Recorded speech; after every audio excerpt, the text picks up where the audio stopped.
dark. You kept pushing on, but then you went too far. When your ship has sailed and all your dreams are lost, everything is wrong, you feel like it's your fault. Just remember, I will be there for you, baby. Remember, there's nothing out there to get you, don't forget it. When life throws lemons, just remember. Just remember. Just remember.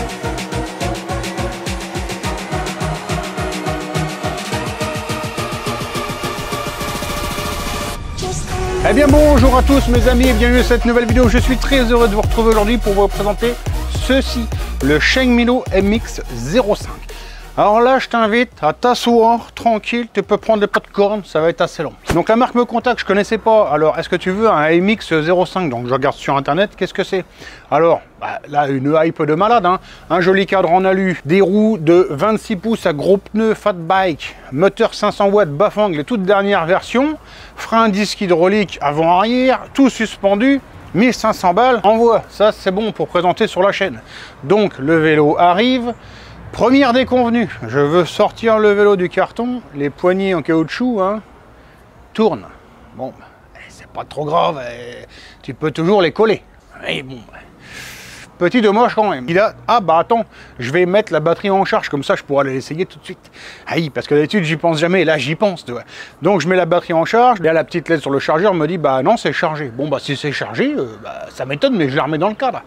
Allez c'est parti, on continue, hein. Je monte tout ce qu'il faut monter, la pédale R sur la manivelle R, la pédale L sur la manivelle L. Je le mets au banc d'essai, je veux tourner l'accélérateur, rien du tout. Ah, qu'est-ce qui se passe? Bah je vais dans le compteur, je regarde, hein. Peut-être qu'on peut sélectionner le mode pour déverrouiller la poignée de gaz ou pas. Bah non, tout est en fonction, mais ça fonctionne pas. Bah la poignée de gaz doit être foutue, hein, automatiquement. Et là j'arrive, non, la poignée de gaz elle est pas foutue. En hochant le fil, d'un coup, hop, ça marche. Qu'est-ce qui se passe? Qu'est-ce qui se passe? Ça marche.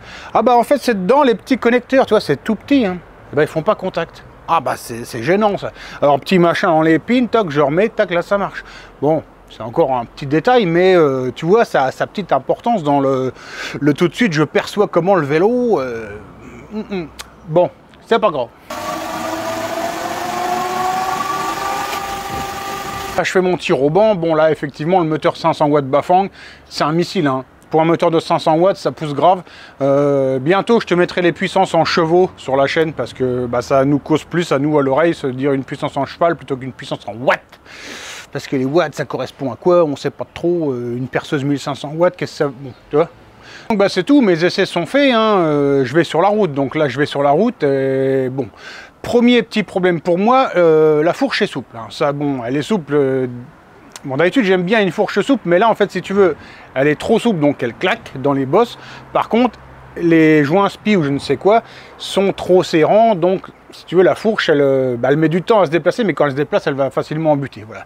Donc la fourche est pas très bonne, mais ça on a l'habitude, hein, sur ce type de vélo, on connaît les fourches, c'est jamais le point fort. L'amortisseur arrière en général est souvent meilleur. Bon là c'est pas le cas parce que je me disais, hein, c'est bizarre derrière, j'ai l'impression c'est dur. Et par chance tu vois c'est un système de biellette, donc je peux mettre la main sur l'amortisseur et sauter un peu les fesses dessus et je me rends compte tout simplement bah, que l'amortisseur ne bouge pas, quoi. Bon bah là je me dis c'est simple, j'ai déjà compris ce qui se passe dans ma tête, hein. Si tu veux les plaques sandwich sur le côté prennent en sandwich le cadre et ça ne peut pas fonctionner, donc c'est bien ça, hein. Dedans les entretoises sont un peu trop justes, quand tout est serré, bah, y a rien qui peut bouger. Donc bah, il manque un petit millimètre sur les entretoises. Bon alors tu as deux solutions, soit tu refais les entretoises 1 mm plus longues, soit tout simplement tu mets les vis au frein filet et te les desserres un tout petit peu, hein, pour qu'il y ait un mouvement un peu gras en fait de la suspension. Donc j'ai opté pour cette solution. Cependant, encore une fois, c'est un petit peu dommage que ça soit à moi de faire ça sur un vélo que tout neuf, quoi. Je veux dire, tout le monde n'a pas le frein filet, etc. À la maison. Donc maintenant, ça fonctionne bien. Alors pendant mes premiers tours de roue, hein, évidemment, j'essaye un petit peu tout, hein, les vitesses. Bon, bah, les vitesses, c'est bien indexé, ça fonctionne bien. Simplement, ça fait un sacré sale bruit quand c'est en haut sur le grand pignon derrière et sur le plateau à l'avant. Effectivement, bah, je regarde tout simplement parce qu'il y a un sacré désaxage de la chaîne. la chaîne est complètement de travers. Tout simplement, normalement, moi, hein, ce que j'ai l'habitude de voir en général, c'est que le plateau, quand ta chaîne est sur le plateau au milieu, hein, enfin, là il n'y en a qu'un, donc quand ta chaîne est sur le plateau, quand derrière tu es sur la cassette au milieu, c'est aligné. Que ça torde un petit peu la chaîne sur le petit pignon et un petit peu sur le grand pignon. Là non, c'est aligné quand tu es tout en bas. Bon, alors, effectivement, ce genre de vélo, hein, comme tu as de la puissance moteur électrique, en général, tu te mets sur le grand plateau, parce qu'il n'y en a qu'un, et sur le petit pignon pour enrouler, et puis bon, tu te fais surtout pousser par le moteur électrique. Mais ça, c'est une info que j'ai fait remonter à la marque, hein, et on m'a répondu que non, il n'y avait pas de problème, puisque tous les vélos étaient montés comme ça. Pendant cet essai, hein, la batterie a séché en 18 km. Je me suis dit, c'est quand même bizarre, pour une batterie qui semblait pleine tout à l'heure, là, 18 bornes après, elle est déjà sèche. Là, c'est pas logique. Donc je sors la batterie du cadre, je la mets tac en charge, et là, ça charge pas. Bon, bah, je me suis dit, bah, en fait, le chargeur que j'ai reçu est foutu. À coup de chance, hein, tu le sais, je teste beaucoup de vélos sur la chaîne, donc je prends un autre chargeur, je le mets dessus et ça ne charge pas non plus. Ah, bon, qu'est-ce qui se passe? La batterie est foutue. Le Shangmelo, c'est le gros, d'Ivoire, la batterie est schlock, hein, elle est morte. Tu m'as envoyé un vélo avec une batterie morte, mais non, non, la batterie elle est bonne, tu sais pas la charger, envoie-moi une vidéo de toi en train de charger la batterie. Donc j'envoie une vidéo de moi en train de charger la batterie. J'ai essayé de mettre la batterie dans le vélo et de la brancher dans le vélo, hein, pour être sûr, et tout. Il m'a redemandé ça comme vidéo et tout. Il me dit, bon bah effectivement, ta batterie est bel et bien schlock, je te renvoie une batterie. Et puis moi, le week-end passe, et puis là, bon, bah, ça turlupine, et puis je dis, de toute façon, comme dit la Jo, hein, la Jo, c'est ma mère, elle dit, foutu pour foutu, on démonte, hein, c'est ce qu'elle m'a toujours dit. C'est peut-être pour ça que je suis devenu mécano, j'en sais rien, mais bon, toujours est-il, foutu pour foutu, je démonte la batterie, dans ma tête, c'est le BMS à l'intérieur, donc c'est une petite carte, hein, où le courant arrive dessus, et elle distribue, tiens, la cellule 2, là-bas, elle crève la dalle, la cellule 3, tu vois, elle équilibre les cellules à l'intérieur de la batterie, hein, pour que la batterie soit bien équilibrée, que tous les éléments soient à peu près pareils, hein, sur le voltage. Dans ma tête, c'est lui qui déconne, hein, donc soit il y a un fil qui a sauté, bref. Donc je démonte toutes les cellules, hein, qui sont imbriquées dans le fourreau en aluminium. Je démonte un coup de cutter toute la gaine thermo bleue qui est autour de la batterie, et là je regarde BMS, etc. Bon, je vois trop rien. Et puis quand je mets mon multimètre en fait sur la prise de charge qui est sur la batterie, ça me met à l'envers, comme si les polarités étaient inversées. Quand même étrange, mais j'ai envie d'essayer de la brancher à l'envers en fait. Donc je câble avec des fils mais microscopiques, en me disant si jamais je fais une boulette, bah ça va pas faire sauter la batterie ou mettre le feu dans le chargeur, c'est les fils qui vont fondre, tu vois, ils sont microscopiques. Et là quand je les mets, tac, la LED sur mon chargeur s'allume de la bonne couleur, de la couleur de charge. Donc ma batterie sur mon vélo était tout simplement câblée à l'envers à l'intérieur, la prise de charge de la batterie était câblée à l'envers. Jamais vu. Là je recontacte la marque, je dis là les gars, si vous avez envoyé 5000 vélos sur la planète avec des batteries câblées à l'envers, enfin vous êtes morts, il va falloir envoyer 5000 batteries, une batterie ça vaut 500-600 balles. Hein. Bon, ils les payent moins cher. Mais toujours est-il que ça va faire mal. Et puis non, visiblement, c'est moi qui ai reçu un vélo à problème. Bon. Donc je recable ma batterie, je remets de la gaine thermo, je remonte ma batterie, je recolle tout, je recèle tout, tout est impeccable. Je peux reprendre mes essais. Donc pendant un essai, hein, j'arrive à un moment sur une belle bosse en freinant et j'ai fait une fourche avant. Je l'ai mis pas à l'équerre, mais j'ai quand même cintré les tubes. J'en parle à la marque, ils me renvoient une fourche. Bon, bah allez, on change les tubes de fourche. Parce qu'effectivement, ils ont tordu légèrement. Eux me disent, non, c'est pendant le transport, c'est pas à l'utilisation. Je suis quasiment sûr que je l'ai tordu, moi, sur cette fameuse bosse. Je te cache pas que ça fait beaucoup d'éléments comme ça qui vont un peu en défaveur du vélo. Là, au moment où tu entends tout ça, bon, tout ne va pas être tout gris comme ça dans toute la vidéo. Il y a quand même des choses qui vont bien. Donc tu le vois sur le tableau de bord, hein, rien de très spécial. Un tableau de bord tout classique, rétro-éclairé, qu'on voit bien dans le jour, qu'on voit bien dans la nuit. Franchement, il n'est pas couleur tout ça, mais il est efficace, il est très lisible. À côté, bah évidemment, hein, tu as le sélecteur de vitesse, tu as tout ce qu'il faut pour changer les modes d'assistance au guidon. Donc pour la fourche, je ne vais pas revenir dessus encore pendant 2 heures, hein, tu le vois, T supérieur, T inférieur, pour avoir un truc qui est normalement très solide. Et on plonge directement, hein, sur l'avant, sur le frein. Frein à disque avant, arrière hydraulique, sur ma version. Parce que je te cache pas que la marque vient de me contacter en me disant déjà, premièrement, qu'est-ce que tu fais parce que la vidéo elle sort pas. J'ai dit qu'est-ce que je fais parce que la vidéo elle sort pas, il a déjà fallu que je dépanne tout le vélo quand il est arrivé. Et en plus de ça, je prends le temps de faire des essais, des vrais. Parce que là, il y a des vélos qui vont vite et bien à tester, parce que tout va vite et bien. Celui-là, il n'y a pas tout qui va vite et bien, donc il faut tout réparer, tout reprendre et être sûr de ce que je vais dire. Et comment je vais te le dire, parce que je vais pas te dire que le vélo, il est à fuir. Non, le gars qui a jamais eu de vélo électrique, effectivement, il va monter dessus, il va me dire, ah, il est magnifique ce machin. Oui, il est magnifique ce machin. Mais bon, moi aujourd'hui, j'aimais quand même quelques réserves. Dernier échange avec la marque, hein, la marque veut un droit de regard sur la vidéo, donc j'espère que tu vas pouvoir la voir dans sa version là intégrale. On continue comme ça à tourner un peu autour du vélo, qu'est-ce qu'on voit? Bon, le cadre, lui, en revanche, là, c'est magnifique. Là, il n'y a aucun souci. C'est bien soudé, c'est bien assemblé. Le bras oscillant, les roues, tout ça, franchement, ça fonctionne très très bien. Il n'y a rien à dire. Le vélo est équipé à l'arrière d'un bon porte-bagages bien solide. Et tu le vois, il est aussi muni de garde-boue. Donc à l'arrière, il est bien fixé, garde-boue en plastique. Mais comme je te le dis souvent, au moins, ça glingue pas, ça pourrit pas. Petit bémol sur l'éclairage, par contre. Tu vois, devant, tu as un beau projecteur qui est branché sur la batterie, bien évidemment. Mais derrière, tu as la place pour le faire et ils n'ont pas mis d'éclairage branché sur la batterie. Ça, c'est un petit peu dommage. Et le garde-boue avant, qui lui, par contre, est monté tout simplement un peu fou sur une petite patte en ferraille, et donc qui a tendance à pas mal claquer sur le pneu quand tu prends des bons trucs qui claquent. Après, c'est sûr que si tu roules le long du canal, bon, là, il n'y a aucun souci. Alors, pour reparler des vitesses, même si c'est pas super en ligne, là, le vélo, maintenant, il a quasiment 100 km. Et évidemment, la chaîne s'est un peu rodée. Là, ça marche bien. Les vitesses sont bien indexées. Elles ne sautent pas de vitesse. Bon, ça fonctionne. Même s'il est de travers, je veux dire, ça fonctionne. Joli point, tu vois, c'est la protection du plateau pour pas laisser salir le pantalon avec la graisse. Aluminium qui a été fraisé et tout, ça c'est vraiment le souci du détail. C'est pas grand chose, mais c'est toujours sympa. Pour ce qui est de la selle, honnêtement très confortable. Là-dessus, on n'a pas mal aux fesses du tout. Les pédales qui sont en métal, ça c'est aussi un très très bon point. Maintenant, ce que je te propose, c'est d'aller faire un petit tour avec le vélo. Puissance, c'est parti. Là, on est sur le mode 1, on est en débridé. Ça, sache que le vélo arrive à 25 km/h. Moi, pour mon usage, je le débride. Donc, je suis à 18 km/h. Mode 2. Tout de suite, un petit peu de la puissance arrive. 25. Mode 3. 31, 32 quoi. Allez, mode 4. On arrive à... pour moi, c'est le meilleur. Voilà. Là, on arrive à peu près à 40 km/h. On a une bonne cadence de pédalage. Pour moi, c'est le meilleur ratio entre développé au niveau de la transmission et puissance moteur. Et mode 5. Voilà. Là, ça délivre vraiment toute la puissance.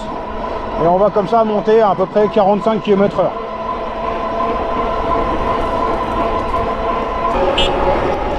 Le klaxon. Alors honnêtement, je suis tout le temps en train d'appuyer dessus. Chaque fois que je veux remettre la main sur la poignée, tu peux être sûr que je klaxonne. Alors évidemment, comme d'hab, ce chemin est bien roulant, donc le vélo, aucun souci. Avec les gros pneus, les grosses roues, ça passe vraiment bien. 1 bar 2 à l'arrière, 800 grammes à l'avant.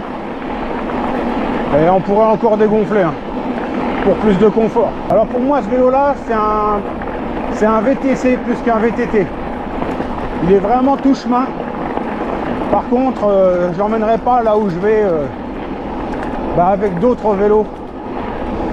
Là, notamment, on a une côte. Bon, on va la tenter parce qu'on est là, mais je pense qu'on n'aura pas assez de développé à la roue. La puissance moteur, elle est là, ça, il n'y a pas de problème. Mais en fait, il faut compter vraiment sur le moteur. Ou alors, il faudrait un plateau plus petit ou une cassette plus grande derrière. Mais on n'a pas vraiment le développé qui va nous aider vraiment à monter la montagne, quoi, tout simplement, tu comprends. La fourche, elle est assez bizarre, parce qu'en fait, elle est trop dure pour bien amortir les déplacements assez lents. Par contre, elle est trop souple quand ça tape. Donc, c'est pas la fourche, c'est pas la fourche de l'année, quoi. Bon, je suis monté au même endroit que d'habitude, mais j'ai dû y mettre de l'intensité. Ouf. Là, je suis sec.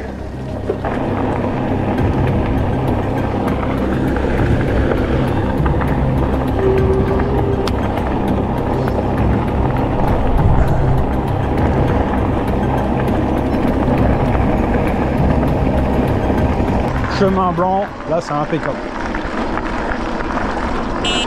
Merde. Encore trompé.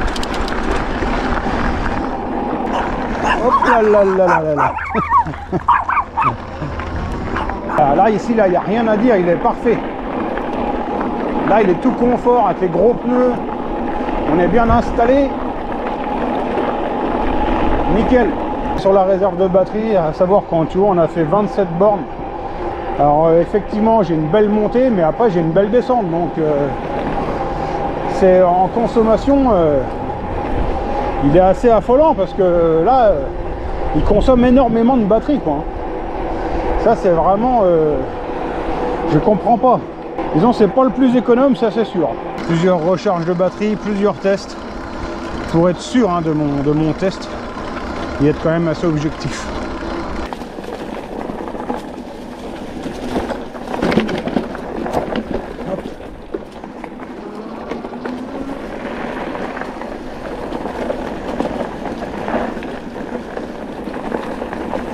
Et ici, c'est complètement fou. Il n'y a plus un bruit dans l'herbe là.